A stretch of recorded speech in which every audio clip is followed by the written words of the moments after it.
heard it numerous times from the Mashgiach Rav Don Segel, a Yesoid that he said over B'Shem Chazal.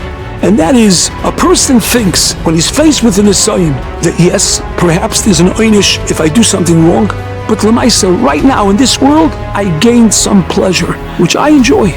Rav Don said that a person should know that when he grabs an illicit pleasure, he's going to lose an equal pleasure of heter that he would have otherwise had. If a person grabs, let's say, a pleasure that he wasn't supposed to have, he'll lose a nachas report about his child. A person looks at something he shouldn't, he'll lose the pleasure of understanding a tosfos or a difficult sugya. But I had a story once with a taxi driver in Eretz Yisrael. When I gave him a 200 shekel note, he proceeded to give me change for a 100 shekel note. I asked him, didn't I give you 200? And he denied it. To be honest, I wasn't 100% sure at the time, and I accepted the change. Afterwards, I checked, and I saw that I had given him a 200 shekel note. I was quite upset with the driver. The man had given me his business card and had told me if I need a driver in Eretz Yisrael, I should please call him. I went over to Rav Ram Shmulevitz. I was at a chasna then, and I asked him, Rosh Hashiva, I have two questions to ask you.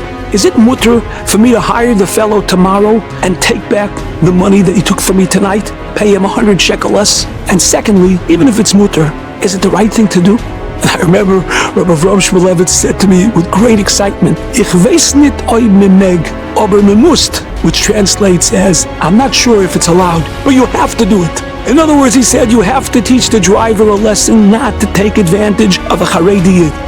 The next day, I hired the fellow. I went with my daughter to my father's kever in Beit Shemesh. We had made up a price there and back with a half an hour time to daven. We came back to Yerushalayim. I told my daughter, leave the taxi cab. Then I said, you know what? I'm also leaving. I walked out, I stood by the window, and I started paying him. I told him I'd give him 180. I gave him a 50, a 20, and a 10 shekel coin. And then I said, Umeya kvar kibalta etmol balayla. The other 100 you got last night. He looked at me, what are you talking about? I said, you forgot? You stole 100 shekel from me last night. He stared at me, and he took the money and threw it out the window on the floor. And he started arguing with me, why didn't you tell me something last night? I said, I did, but you insisted, and I thought I could trust the Yid not to lie to me. The fellow opens the door, I got a little frightened. He bends down and picks up the money. He wishes me Shabbat Shalom, and he drove off. That night I went to Rav Don Segel. I told him the story. I wanted to know what he would feel. Was it the right thing? I remember he said to me, you made such a Kiddush Hashem. Chazal tell us that when you do something and take something wrongly, you don't end up gaining anything but an Aveira. That's all. He could have made the same 100 shekel honestly. He got the same amount of money and he got Aveira to boot. Let's not be foolish and take what's not ours. The Rebbeinu Shalom is going to give us every drop of pleasure we deserve. Chazak ve'amatz.